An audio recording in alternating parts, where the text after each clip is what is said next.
Hello my beautiful co-creators, Lilu here on the Juicy Living Tour, and guess who I am with? Drunvalo! How exciting is this? I'm so happy to meet you in person, Drunvalo. I'm happy to be here too. Bonjour. Bonjour. So happy to be here. In the beautiful Red Rock country. Oh yes, this is definitely red rocks. There's everywhere. And this is a pretty special place you wanted to do this interview from. Well, I chose this spot because last time you talked about the plasma beings, and they were actually here just a couple months ago. The plasma beings and the people. We were on this very spot communicating with them, and so why not? Yes, beautiful space. So there's a special energy here, a lot of vortexes around. Well, yeah, all of Sedona is just one big vortex. There's big vortexes that everybody knows about, but there's vortexes everywhere because the soil is made out of iron, and the iron messes up the magnetic field and causes it to spin, and so you get these vortexes everywhere. You either get used to it and you love it, or you go away from here as soon as possible. Yes, absolutely. Some people come here and they'll leave in the middle of the night. They can't handle it. Wow. It's just too much energy. But the plasma beings loved it. Oh yeah, they love energy. The more the better. Yeah. They don't have a problem with this at all. All right, so I would love to start this conversation because there's a lot to talk about and a lot of important things to talk about, especially at this time. Yeah. But there is the, let's start with, you wanted to start really with the dimensions, the different dimensions, and explaining us that so that we can go into the angelic realms.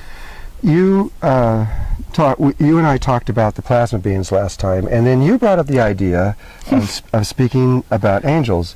And when I thought about that, what a great idea, because their origins and their relationships are so similar in a lot of ways that it's a perfect thing to begin discussing. The only thing is that for most audiences, I'm sure this one maybe is better than most, but for an average person, they wouldn't understand a lot of the things I'm saying if I don't talk about dimensions for just a little bit anyway.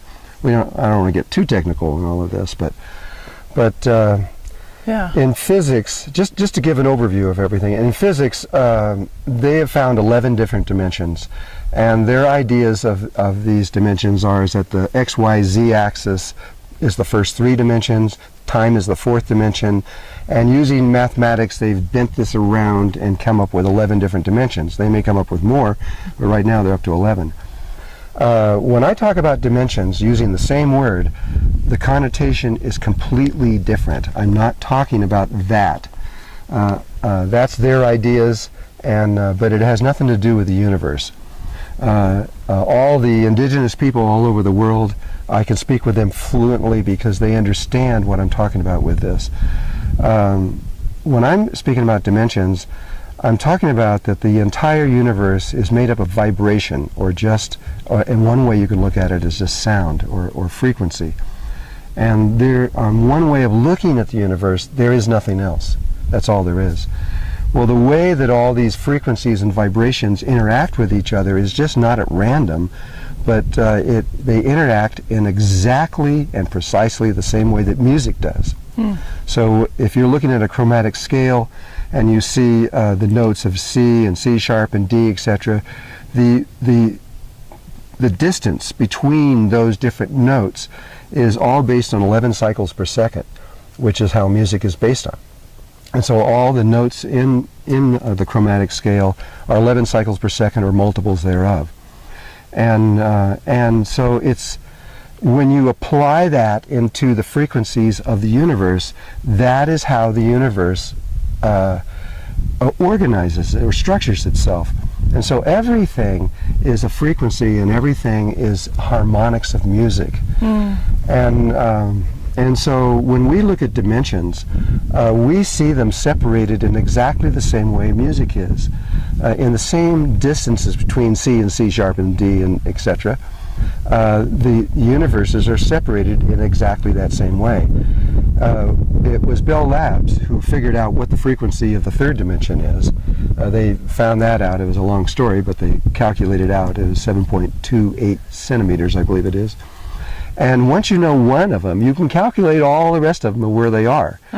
And they're just like television too, in that when you are on a television channel, you have an aerial so long that's receiving a certain message, it's a certain frequency. If you switch to another channel, it'll either be a shorter or longer wavelength. But when you do, you completely change the image that you're looking at. If you had the consciousness and you were able to change the frequency of your consciousness as you were doing it, and there are people that can do this, you would poof, disappear from here, and you would reappear in whatever frequency that you were attuned to. There is no difference. And so the whole universe has this separation based on music. And when you talk about angels, they live not on the third dimension, but on the fourth dimension. And they live in very specific overtones, which are the fourth, fifth, and sixth overtone of that particular harmonic frequency. And humans on that frequency have a connection also, and they're on the fourth, fifth, sixth, seventh, eighth, and ninth overtone. And so humans and angels are on a fourth dimensional level. We're like neighbors. We're very close to each other. We've been close to each other forever, and so we have a relationship with each other that has existed beyond what we think of ourselves right now. And what is that relationship? Well, the angels and humans, the humans were on a higher level than them at one point, but about 13,000 years ago, we had a disturbance on Earth that we caused, that caused us to fall in consciousness, and we dropped way, way, way down from there to where we are now. Yeah. Now humans think we're the greatest thing that were ever on Earth, and we have this ego that we think we're superior in the universe. And the only one. Yeah, the only thing here. And actually, we're kind of like a bug. We're on about the lowest level of consciousness you can be, and still be able to have the ability to climb back up into these things. Otherwise, it would take a lot of evolution to get to where we are. But and so the angels, we have a love affair with them, and they with us. We have loved each other forever. And when we fell and came down in this, and it's even talked about in the Bible, I mean, the fall that happened, it's the same one. It's just, they just didn't really define it very well. But when we fell down here, the angels followed us. They, oh my God, you've hurt yourself, and they came after us. And they have been here ever since, helping us in all kinds of ways. They appeared to Mary, and they've in Jesus' time, and they've appeared to the Muslims. They've appeared to the Jews. They have been around in and out of our existence all the time, always trying to assist us or help us to remember who we are, because we've forgotten everything.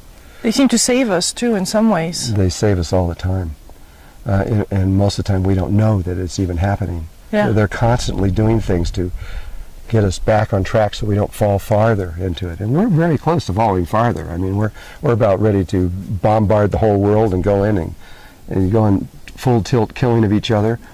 And that's not our nature at all. That's not who we really are. We're in this situation. And so the angels have been constantly trying to help us.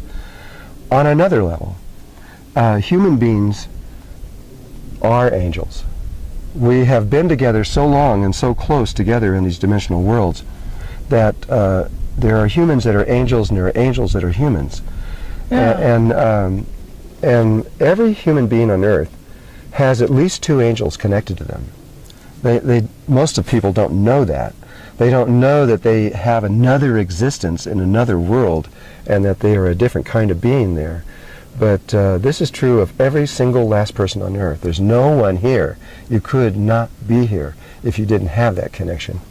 And what happens is when you come from another world to and are born as a baby here on Earth, in order to do that, you have to split yourself into two. Because we're in a polarized world. We're in a world where everything is good and bad and male and female and up and down and hot and cold. This is not how it is everywhere else. Most places have unity consciousness They understand the relationship between the polarities. We don't. And so we had to split ourselves into two parts. And so every person on Earth also has another human counterpart that is there. If you're male, like I'm male now, well, my counterpart would be female.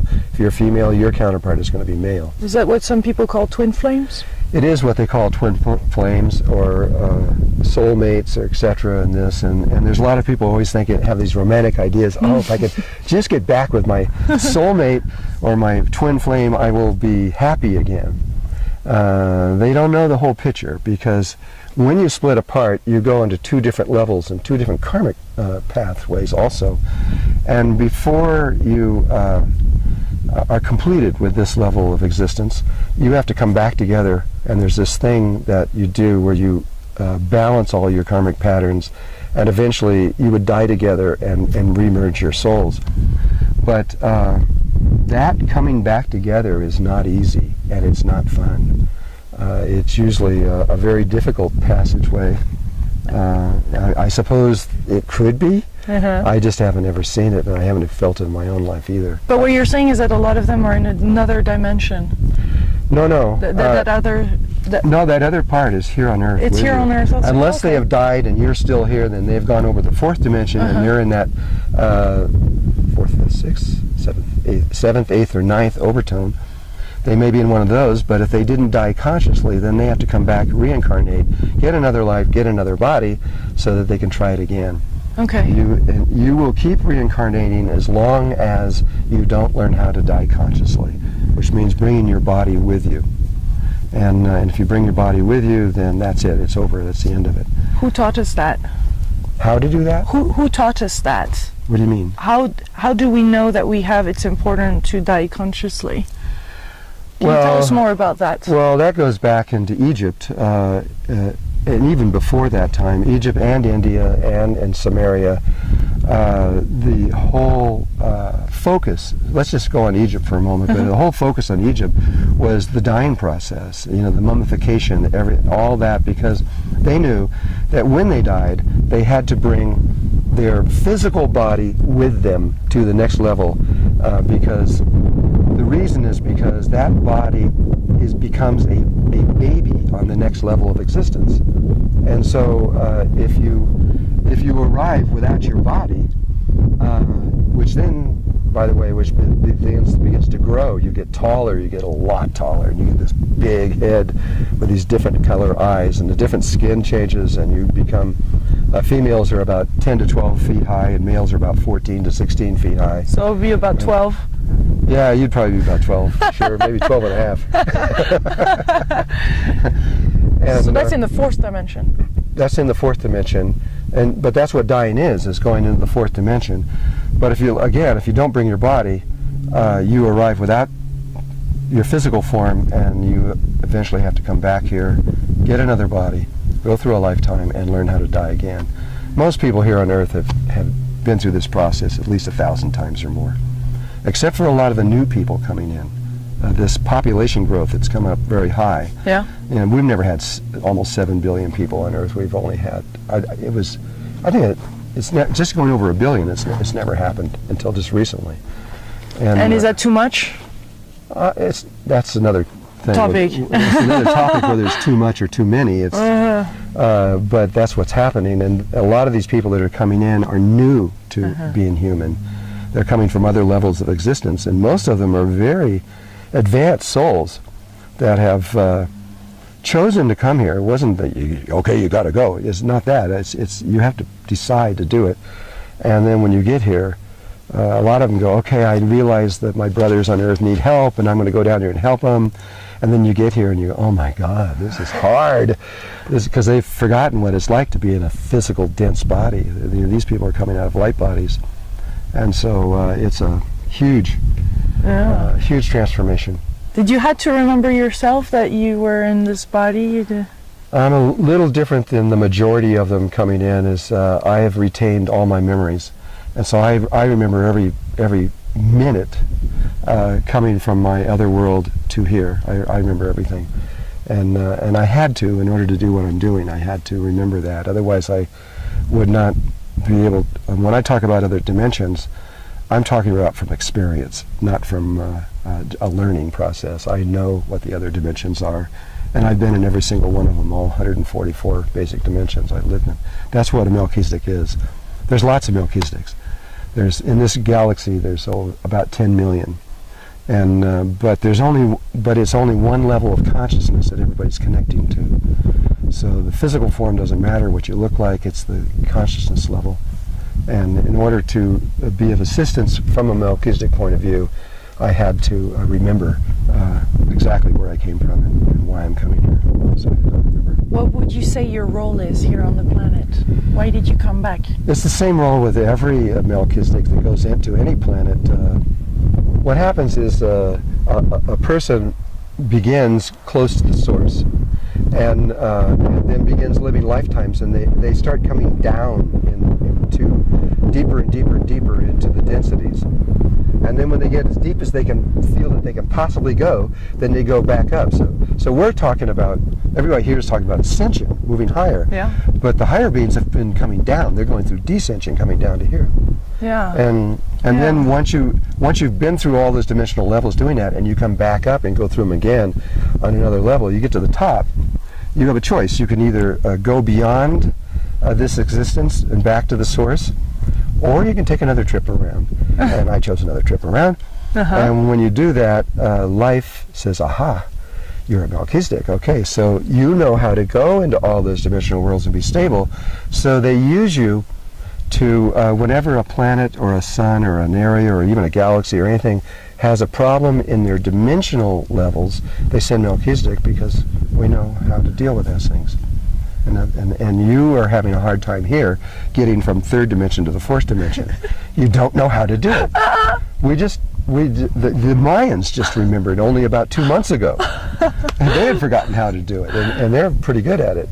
And they just remembered, you said? Well, the world knows that thinks that there's only 3 codices that in the whole world that the Mayans have, but they have just received 7 to 9 more, and in some of those it gave the exact instructions from their ancient past to their present time, precisely how to go interdimensional, and this is what they were waiting for. It just happened. They just told me, and so they're all excited about this.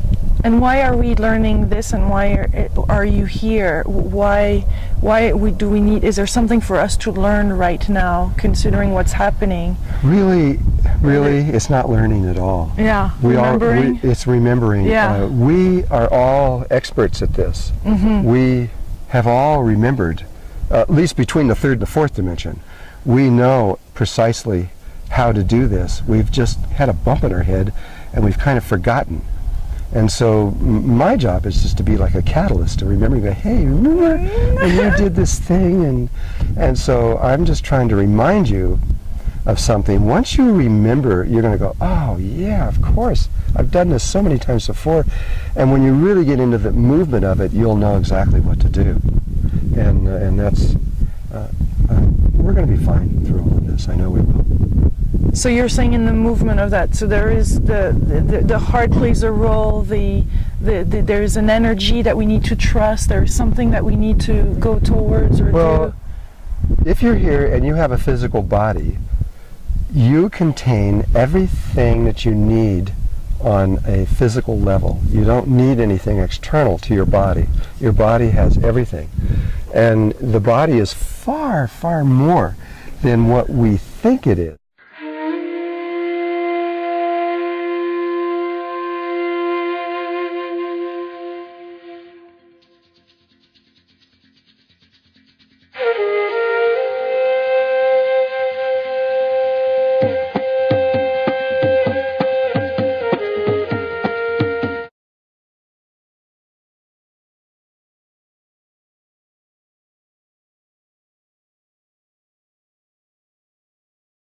Away from here as soon as possible. Yes, absolutely. Some people come here and they'll leave in the middle of the night. They can't handle it. Wow. It's just too much energy. But the plasma beings loved it. Oh yeah, they love energy. The more the better. Uh-huh. Yeah. They don't have a problem with this at all. All right, so I would love to start this conversation because there's a lot to talk about and a lot of important things to talk about, especially at this time. Yeah. But there is the, let's start with, you want me to meet you in person, I'm happy to be here too. Bonjour. Bonjour. So happy to be here. In the beautiful Red Rock country. Oh yes, this is definitely red rocks. There's everywhere. So and this is a pretty special place you wanted to do this interview from. Well, I chose this spot because last time you talked about the plasma beings, and they were actually here just a couple months ago. The plasma beings and the people, we were on this very spot. I wanted to start really with the dimensions, the different dimensions, and explaining us that so that we can go into the angelic realms. You and I talked about the plasma beings last time, and then you brought up the idea of speaking about angels. And when I thought about that, what a great idea, because their origins and their relationships are so similar in a lot of ways that it's a perfect thing to begin discussing. The only communicating with them, and so why not? Yes, beautiful space. So there's a special energy here, a lot of vortexes around. Well, yeah, all of Sedona is just one big vortex. There's big vortexes that everybody knows about, but there's vortexes everywhere because the soil is made out of iron, and the iron messes up the magnetic field and causes it to spin, and so you get these vortexes everywhere. You either get used to it and you love it, or you go.